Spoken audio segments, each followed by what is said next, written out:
सुनिए प्रभु, रेल मंत्री सुरेश प्रभु आज दूसरी बार अपना रेल बजट पेश करने जा रहे हैं। सुरेश प्रभु अब से थोड़ी ही देर के बाद अपने घर से निकलकर रेल भवन जाएंगे।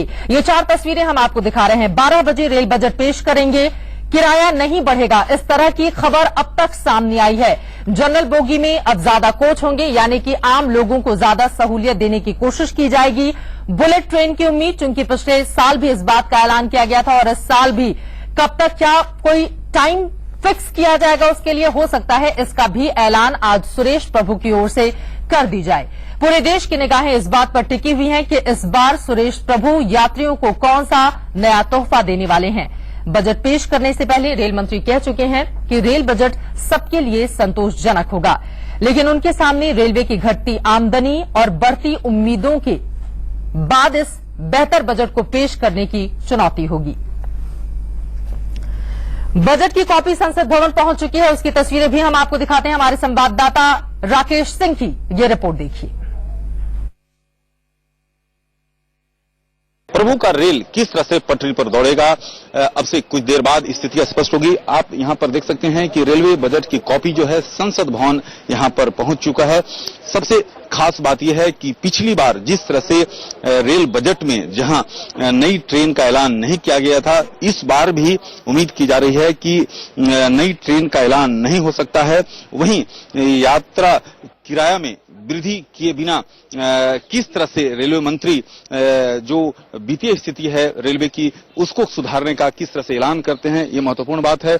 और ये उम्मीद की जा रही है कि सुरक्षा को लेकर वो जो है रेलवे में सुरक्षा एक बड़ी चिंता की विषय है और उसको लेकर कई घोषणाएं हो सकती हैं। साथ ही साथ ट्रेनों में 24 कोच की जगह 26 कोच लगाए जाएंगे। खाने की गुणवत्ता सुधारने के लिए नई नीति का ऐलान कर सकते हैं। साथ ही साथ सबसे खास बात यह है कि रेलवे में किस तरह से जो सुरक्षा है, साथ ही साथ गुणवत्ता सुधारने के लिए कई घोषणाएं हो सकती हैं। वहीं जो प्रमुख चुनौतियां हैं कि आखिरकार जो वित्तीय स्थिति है, क्योंकि रेलवे के पास जो है लैंड बैंक काफी हैं और उसको लेकर वित्तीय स्थिति सुधारने के लिए उसका उपयोग किया जा सकता है। साथ ही साथ प्रीमियम ट्रेन का जो और बढ़ाया जा सकता है, क्योंकि वित्तीय स्थिति सुधारना है तो कई कदम उठाना है। साथ ही साथ जिस तरह से स्वच्छता को लेकर प्रधानमंत्री नरेंद्र मोदी ने भी जिस तरह से कहा है, उसका असर जो है इस बार रेल बजट में देखने को मिल सकता है। कैमरामैन गंगा के साथ राकेश कुमार सिंह, इंडिया न्यूज, संसद भवन, दिल्ली। रेल मंत्री की पिटारे में क्या कुछ रहता है खास, इस पर पूरे देश की निगाहें टिकी हुई हैं और इसी मुद्दे पर हम बातचीत करेंगे। लोगों की उम्मीदें प्रभु जी से क्या हैं? हमारे सहयोगी अलग अलग हिस्सों से हमारे साथ जुड़ चुके हैं, उनका परिचय आपसे करवा देती हूं। हमारे साथ शिवानी त्यागी जुड़ी हुई हैं आनंद विहार रेलवे स्टेशन से, गीतम श्रीवास्तव नई दिल्ली रेलवे स्टेशन से मौजूद है, विजय मिश्रा हमारे साथ लखनऊ से जुड़ चुके हैं और प्रकाश पांडे हमारे सीनियर एडिटर मौजूद हैं विजय चौक से। इन चारों का ही हम रुख करें और उनसे जानकारी ले, लेकिन उसके पहले आपको दिखाते हैं कि अपना पहला रेल बजट जब सुरेश प्रभु ने पेश किया था, उसके बाद अपनी उम्मीदों पर कितने वो खरे उतरे। वादा था ए और बी स्टेशनों पर फ्री वाईफाई की सुविधा, कितना पूरा हुआ? 11 स्टेशनों पर वाईफाई शुरू, दिसंबर 2016 तक 110 स्टेशनों पर शुरू होने की उम्मीद जताई जा रही है। तो क्या वायदा किया गया था पिछले साल, कितना पूरा हुआ, वो भी हम आपको आंकड़ों के जरिए सामने रख रहे हैं। हिंदुस्तान को 12 बजे का इंतजार है, क्योंकि सुरेश प्रभु 12 बजे रेल बजट पेश करने के लिए जा रहे हैं। क्या कुछ नया होगा, इस पर लगातार हमारी नजर बनी हुई है। हमारे सहयोगी अलग अलग हिस्सों से हमारे साथ जुड़े हुए हैं, उन सभी का हम रुख करेंगे, लेकिन उसके पहले रेल मंत्री के सामने चुनौतियां। इस बार रेल बजट 1,25,000 करोड़ का हो सकता है। 7वें वेतन आयोग के लिए 32,000 करोड़ की जरूरत है। रेलवे के सामने अपने कर्ज को कम करने की बड़ी चुनौती है और इसको पाटना रेल मंत्री के लिए बहुत जरूरी होगा। रेलवे को अपना इंफ्रास्ट्रक्चर भी बढ़ाना होगा, इसके लिए पैसे की जरूरत होगी। 7वें वेतन आयोग के लिए 32,000 करोड़ की जरूरत है। तो ये वो चुनौतियां हैं जिनका सामना सुरेश प्रभु कर रहे हैं, आगे भी उनको करना होगा। और सबसे महत्वपूर्ण चीज रेलवे का जो घाटा है उसे कम करके रेलवे को कैसे मुनाफे में तब्दील किया जाए, ये सबसे बड़ी चुनौती रेल मंत्री सुरेश प्रभु के सामने है। सीधे रुख कर लेते हैं हम हमारे सहयोगी प्रकाश पांडे विजय चौक से इस वक्त हमारे साथ जुड़े हुए हैं। सीधे प्रकाश के पास हम चलेंगे, उन तक आवाज नहीं पहुंच पा रही है, जानकारी मिली है। उसके पहले रेलवे स्टेशन नई दिल्ली चलते हैं, गीतम श्रीवास्तव हमारे साथ मौजूद हैं। आपके साथ तमाम लोग भी गीतम दिखाई दे रहे हैं, उम्मीदें क्या हैं रेल मंत्री से उनकी? बिल्कुल चित्रा, लोगों से ही पूछते हैं कि क्या कुछ उम्मीदें हैं। आप बताइए, कहाँ से आ रहे हैं आप और सफर कैसा रहा, क्या उम्मीद है? हम नई दिल्ली से कटिहार के लिए रिजर्वेशन करवाया था पूर्वोत्तर संपर्क क्रांति एक्सप्रेस में। रेलवे वालों ने अचानक रद्द कर दिया है, जिसकी वजह से पैसे तो हमें मिल गए वापस, लेकिन अब रिजर्वेशन कब की होगी, बहुत परेशानी हो रही है। कैसे जाएं, लंबा सफर है, 24-25 घंटे का सफर है, कैसे जाएं, हमारे लिए बहुत बड़ी समस्या खड़ी हो गई है। और जो ट्रेन में, जिस ट्रेन से हम आते हैं, जनरली हम स्लीपर क्लास से आते हैं। स्लीपर क्लास में सुविधा के नाम पर बिल्कुल ही कोई चीज नहीं नजर आती है और किराया मनमानी रेलवे वाले बढ़ाते जा रहे हैं। सुविधा नहीं है, फ्रीक्वेंसी नहीं है ट्रेनों की, सुविधा नहीं है, फ्रीक्वेंसी नहीं है, ये तमाम वो चीजें हैं जो चाहते हैं यात्री की जल्द से जल्द उनको दूर किया जाए। आनंद विहार चलते हैं, अब शिवानी वहां से मौजूद हैं। शिवानी, वहां पर भी तमाम यात्री हर रोज लाखों की तादाद में यात्रा करते हैं, उनसे आपकी बातचीत हुई होगी। आनंद विहार से ट्रैवल करने वाले यात्रियों की क्या उम्मीदें हैं सुरेश प्रभु से?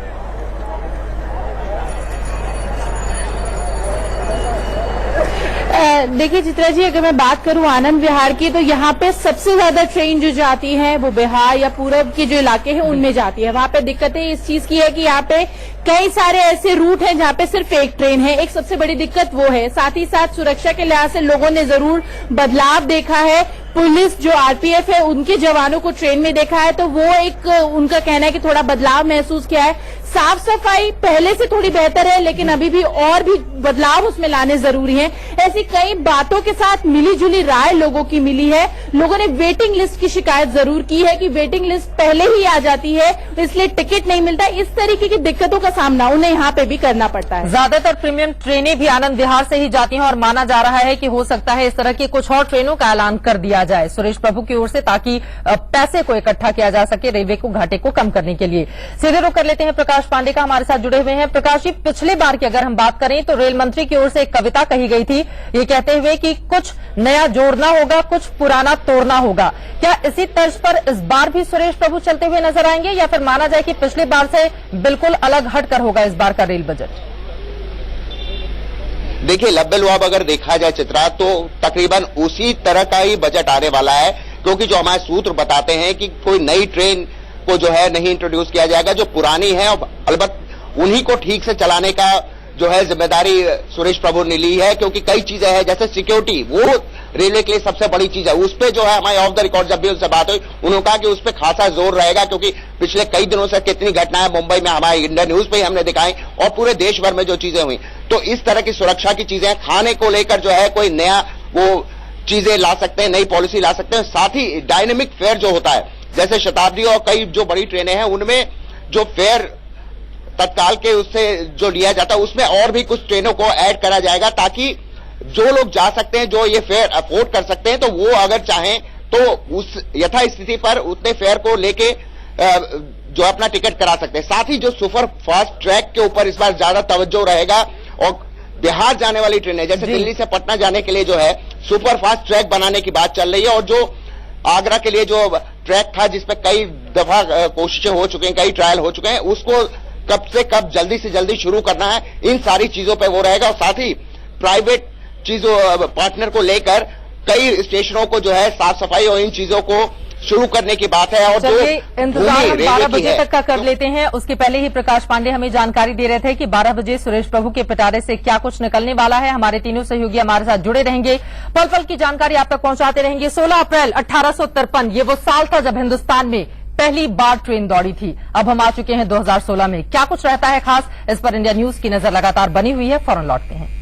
वो आज दूसरी बार अपना रेल बजट पेश करने के लिए जा रहे हैं। बस कुछ ही देर के बाद अपने घर से निकलकर वो रेल भवन जाएंगे और उसके बाद वहां जो औपचारिकता होती है उसे पूरी करने के बाद 12 बजे संसद में रेल बजट पेश करेंगे। इस बार किराया बढ़ने के आसार बेहद कम हैं। हालांकि पूरे देश की निगाहें इस बात पर टिकी हुई हैं कि इस बार सुरेश प्रभु यात्रियों को कौन सा नया तोहफा देने वाले हैं। बजट पेश करने से पहले रेल मंत्री कह चुके हैं कि रेल बजट सबके लिए संतोषजनक होगा, लेकिन उनके सामने रेलवे की घटती आमदनी और बढ़ती उम्मीदों के बीच जो गैप है उसको खत्म करने की और बेहतर बजट पेश करने की चुनौती है। ये 4 तस्वीरें आपकी टीवी स्क्रीन पर हैं। 12 बजे का हिंदुस्तान को इंतजार है। जनरल बोगी में ज्यादा कोच लगाए जाएंगे, इस तरह की खबर सामने आई है। रेल किराया नहीं बढ़ेगा, जबकि बुलेट ट्रेन की उम्मीद पिछले साल भी ऐलान किया गया था। इस बार भी तस्वीर तकरीबन उसी तरह से रहने वाली है।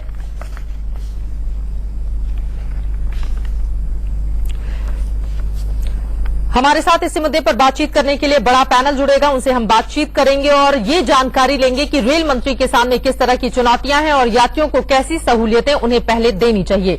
लेकिन उसके पहले हम सीधे आपको दिखाते हैं इंडिया न्यूज ने जो सवाल खड़े किए हैं, किस तरह की चुनौतियों का सामना रेल मंत्री सुरेश प्रभु को लगातार करना पड़ रहा है। पहली चुनौती ये आपको बताएंगे, लेकिन उसके पहले पिटारे से क्या निकलेगा ये सबसे पहले आपके लिए जानना जरूरी है। सुभाष चंद्र बोस और दीनदयाल उपाध्याय के नाम पर स्पेशल ट्रेन होंगी। प्रीमियम ट्रेनों की संख्या बढ़ाने का ऐलान संभव है, हालांकि इनके किराए आम ट्रेनों के मुकाबले कहीं ज्यादा होते हैं। स्पेशल ट्रेनों की सुविधाएं महंगी हो सकती हैं, इस तरह की भी खबर सामने आई है। ट्रेन में जनरल बोगी बढ़ाई जा सकती है और इस लिहाज से आम यात्रियों को राहत देने की कोशिश सुरेश प्रभु की ओर से। रेल किराए में कोई बढ़ोतरी नहीं होने की उम्मीद है, ये बातें भी सामने आई हैं और रेल किराया नहीं बढ़ने के पीछे क्या वजह है वो भी आपको बताएंगे। लेकिन वायदों पर कितने खरे उतरे हैं सुरेश प्रभु। ए और बी स्टेशनों पर फ्री वाईफाई की सुविधा का वायदा किया गया था पिछले साल। 11 स्टेशनों पर वाईफाई शुरू हो गई है और दिसंबर 2016 तक 110 स्टेशनों की बात कही जा रही है। स्टेशनों पर वाटर वेंडिंग मशीन लगाने का टारगेट था। 31 मार्च तक 25 के तकरीबन पूरा करने की बात सामने आई है। वैक्यूम टॉयलेट का काम पूरा हो जाएगा, ये वायदा किया गया था। डिब्रूगढ़ स्टेशन पर वैक्यूम टॉयलेट का निर्माण किया गया है। 650 नए स्टेशनों पर शौचालयों के निर्माण की बात कही गई थी। 407 स्टेशनों पर शौचालय बन चुके हैं। 31 मार्च तक टारगेट पूरा होने की उम्मीद जताई जा रही है। तो बहुत सारे ऐसे वायदे किए गए थे, कुछ पूरा हुआ है, कुछ अभी अधूरा है और माना जा रहा है कि अधूरे को पूरा करने की कोशिश इस बार के रेल बजट में सुरेश प्रभु की ओर से की जाएंगी। और इसी मुद्दे पर हम बातचीत करेंगे। बेहद खास मेहमान इस वक्त हमारे साथ जुड़ चुके हैं, उनका परिचय आपसे करवा देती हूं। संदीप अग्रवाल जी हमारे साथ मौजूद हैं, चेयरमैन है रेलवे कमेटी पीएचडी चैम्बर के। स्टूडियो में हमारे साथ जुड़ चुके हैं के श्रीवास्तव जी, पूर्व member of traffic railway board के, वो लखनऊ से हमारे साथ जुड़े हुए हैं। असित कुमार चतुर्वेदी जी पूर्व मेंबर हैं ट्रैफिक रेलवे के, वो भी हमारे साथ लखनऊ से मौजूद हैं। इन सभी का हम रुख करें, लेकिन उसके पहले सीधे रुख कर लेते हैं अपने सहयोगी प्रकाश पांडे का। प्रकाश जी, और किस तरह की जानकारी सामने आ रही है? चित्रा, मेरे साथ जो है बीजेपी में अब शामिल हो चुके वरिष्ठ नेता जो पहले कांग्रेस में थे, जगदम्बिका पाल जी हैं, जिन्होंने बताया और काफी उम्मीदें जता रहे हैं कि इस बार उत्तर प्रदेश में 2017 में चुनाव है तो उत्तर प्रदेश को काफी कुछ मिलेगा, क्योंकि इससे एक ही साथ एक तीर से 2 निशाने हो सकते हैं कि अगर उत्तर प्रदेश को ज्यादा कुछ मिलेगा तो वही ट्रेनें होते हुए बिहार भी जाती हैं, जो हमारे साथ सीधे मौजूद हैं। पाल साहब, क्या कुछ उम्मीद कर रहे हैं आप इस बार? आप रेल मंत्री से मिले, आपने उनको तमाम मशवरे दिए, बीजेपी के सांसदों ने और भी कई पार्टी के। देखिए, एक तो आपने देखा होगा पिछले कुछ वर्षों में जो रेलवे के बजट होते थे तो प्राय ऐसा होता था, जो मंत्री होता था वो अपने स्टेट पे काफी ध्यान देता था। जैसे कई बार मिनिस्टर बंगाल की हुई, ममता हुई या और उनके हुए त्रिवेदी हुए, तो उन्होंने वेस्ट बंगाल में ज्यादा से ज्यादा बजट दिया।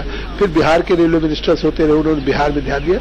यूपी जैसा बड़ा स्टेट जो एक काफी कंट्रीब्यूट करता फ्रेट पैसेंजर्स में भी और पैसेंजर्स की भी इनकम में, लेकिन यूपी के साथ लगातार कई सालों से उपेक्षा हो रही थी। हम उम्मीद करते हैं कि इस बार के बजट में निश्चित तौर से वो जो रीजनल इम्बैलेंसेज थे, क्षेत्रीय असंतुलन था, उसको दूर करने की प्रभु कोशिश करेंगे और उत्तर प्रदेश को निश्चित तौर से नई रेल लाइन और पूरा दोहरीकरण, कम से कम वॉशिंग पिट्स, मॉडर्न स्टेशंस, इस तरह की चीजें मिलेंगी जो बहुत दिनों से उत्तर प्रदेश को नहीं मिल रही थी। उन्होंने ऐसा आपसे कहा था जब आप लोगों ने बातचीत की? नहीं, उन्होंने कहा था बिल्कुल विचार करेंगे, क्योंकि सवाल है कि इस बार रेलवे के ऊपर 7th पे कमीशन की रिपोर्ट भी लागू करनी है और आप जानते हैं कि जितना इनकम होती है इसका 56% सैलरीज में और पेंशन में चला जाता है। और बजट जो आता है रेलवे का वो 3 हिस्सों में आता है। एक तो ग्रॉस बजटरी सपोर्ट है जो गवर्नमेंट ऑफ इंडिया के फाइनेंस मिनिस्ट्री से मिलता है, जो एक इंटरनल रिसोर्सेज है जो पैसेंजर और फ्रेट की कमाई से, गुड्स ट्रेन्स की कमाई से होता है, और तीसरा एक एक्स्ट्रा बजटरी रिसोर्सेज है। तो जीबीएस तो पिछले कई सालों से बढ़ा नहीं कांग्रेस यूपीए में, इस बार बढ़ाया है। पहले 35,000 करोड़ था, चलिए प्रकाश, दोबारा आपका मैं रुख करूंगी। जगदम्बिका पाल उत्तर प्रदेश के डुमरियागंज से सांसद हैं और ये गिनाते हुए किस तरह की चुनौती है और क्या कुछ करना अभी बाकी है। लेकिन सीधे मैं संदीप अग्रवाल जी आपके पास आ जाती हूं, आपको किस तरह की उम्मीदें हैं सुरेश प्रभु से? इंडस्ट्री को तो सबसे ज्यादा जरूरी लगता है कि प्रेफरेंशियल मार्केट एक्सेस जो हमारी सरकार की पॉलिसी है जी। वो इम्प्लीमेंट हो, और अगर ये preferential market access implement proper तरीके से रेलवेज के अंदर होता है तो इंडियन मेक इन इंडिया जो गवर्नमेंट की रिक्वायरमेंट है कि हमारे को लेके आना है वो बहुत आसान हो जाएगा जी। बड़े बड़े प्रोजेक्ट अभी सीमेंस और एल्स्टम के साथ रेल इंजन्स का जो प्रोजेक्ट लग रहा है वो भी मेक इन इंडिया है, मगर उनमें ज्यादातर फॉरेन कंपनीज का शेयर है। प्राइवेट कंपनीज को उनके कंपोनेंट्स के अंदर, उनके रॉ मटेरियल्स के अंदर कितना शेयर मिलेगा और कितना उसके अंदर इंपोर्ट हो पाएगा उसको देखने के लिए बहुत जरूरी है कि मतलब अगर आपके प्रेफरेंशियल कहने का मार्केट मतलब ये है कि मेक इन इंडिया वाला पूरी तरह से रेल बजट अभी ये नहीं रहने वाला है। चलिए मैं आपका दोबारा रुक करूंगी, आपके दोनों हमारे जो दोनों मेहमान लखनऊ से जुड़े हुए हैं उनके पास भी मैं चलूंगी, लेकिन उसके पहले दरअसल रेल में स्वच्छता अभियान की बात बार बार कही जाती है, कुछ स्टेशन साफ भी दिखते हैं, लेकिन ट्रेनों का क्या हाल है इसका जायजा लिया है हमारे संवाददाता अरविंद चतुर्वेदी ने। देखिए, अर्चना एक्सप्रेस का जनरल डिब्बा जिसको कहते हैं कि आम आदमी का डिब्बा, जिसमें आम आदमी सफर करता है, जिसके पास बहुत ज्यादा पैसे नहीं होते हैं, टिकट का रिजर्वेशन कराने तक के उसके पास पैसे नहीं होते हैं। हम आपको जनरल की हालत दिखाते हैं कि इसकी क्या हालत है। आप देखिए, एक सीट पे दो लोग बैठे हुए हैं। सरकार की तरफ से बड़े वादे किए गए थे कि जनरल के जो लोग हैं, जो इनके वोटर हैं या जो इनके सपोर्टर हैं, उनको बहुत सारी सुविधाएं दी जाएंगी। आपको यहाँ पे जरा सा जो बाथरूम है उसकी हालत दिखाते हैं और आपको दिखाते हैं कि क्या हालत है। ये आप देखिए, ये है यहाँ का जो जनरल कंपार्टमेंट है उसका बाथरूम है। आप देखिए ये क्या हालत है, किस तरह की सफाई है यहाँ पे। मैं एसी में से आ रहा था तो वहाँ पे सफाई बहुत बार हो रही थी, लेकिन इसकी हालत ये है कि यहाँ पे बदबू आ रही है, और बदबू आने के साथ साथ जो है, बदबू आने के साथ साथ आप यहाँ मिनट भर खड़े नहीं हो सकते हैं। बहुत ही खराब हालत है। अर्चना एक्सप्रेस का AC 2 टायर का डिब्बा, इसमें अगर आप टॉयलेट की हालत देख लेंगे तो आपको लगेगा कि आखिर सुरेश प्रभु ने जो वायदे किए थे उन वायदों का क्या हुआ। आप देखिए, ये AC 2 टायर का टॉयलेट है। आप इसकी हालत देखिए और खुद बताइए कि यहाँ पे कितनी साफ सफाई है। इतनी बड़ी बड़ी बातें सरकार की तरफ से की जाती हैं, लेकिन अगर आप इसकी हालत देखें तो आपको रोना आ जाएगा। आप देखिए, न कोई साफ है न कोई सफाई है, सब जगह गंदगी फैली हुई है। ये वेस्टर्न टॉयलेट है। इसके अलावा अगर आप इंडियन की भी हालत देखेंगे तो उसकी हालत यही है। यहाँ पे पाइप टूटा हुआ है। आप देख रहे हैं, अगर कोई आदमी शौच के लिए बैठता है तो वो पूरी तरीके से भीग जाएगा। आप देख रहे हैं, ये पानी मेरे हाथों पे गिर रहा है, और जो शौच के लिए बैठेगा उसकी क्या हालत होगी। तो इससे ये पता चलता है कि भारतीय रेलवे की क्या स्थिति है। पिछली बार जब बजट पेश किया गया था तो बहुत बड़ी बड़ी बातें की गई थी सरकार की तरफ से। सबको ये भरोसा दिलाया गया था कि भारत में रेलवे में एक बहुत बड़ा बदलाव होने जा रहा है। टिकटों के भाड़े बढ़ा दिए गए और ये कहा गया कि अब हम आपको सुविधाएं देंगे, अच्छा खाना देंगे, आपको साफ सफाई देंगे। मौके पे जब भी आप SMS के माध्यम से अगर साफ सफाई चाहते हैं तो वो भी मिलेगी। लेकिन यहाँ इन दोनों टॉयलेट में, जो कि AC 2 टायर का अर्चना एक्सप्रेस का टॉयलेट है, इन दोनों टॉयलेट को अगर देख के हम कहें तो ये कतई कहा नहीं जा सकता कि सरकार ने जो वायदे किए हैं वो उसको पूरा करने का काम उसने किया है। सरकार को अभी बहुत कुछ किया जाना बाकी है, लेकिन यात्रियों को भी ये ध्यान रखना होगा कि रेलवे उनकी खुद की भी संपत्ति है, तो वो भी साफ सफाई का थोड़ा ट्रेन के अंदर ध्यान रखें। एक छोटे से ब्रेक के लिए